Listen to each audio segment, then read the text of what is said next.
Оқырман, міне қатпарлы қаттама жасайын деп жатырмын. Міне көк жуа керек, масло костанайское керек, кукурузный крахмал керек, сосын сарыағаш обычный и ұн керек, тұз керек, бір жұмыртқа керек.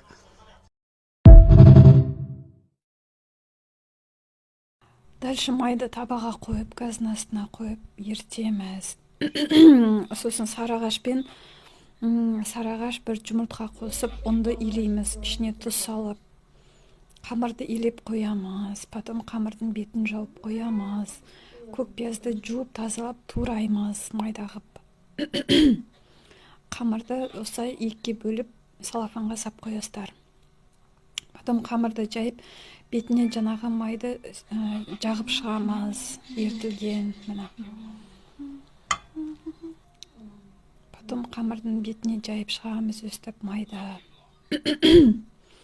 Потом көк пиязды несеп, үстіне жайып, қамырды илеп, осылай домалақтап, холодильникке жарты сағатқа сап қоясыздар.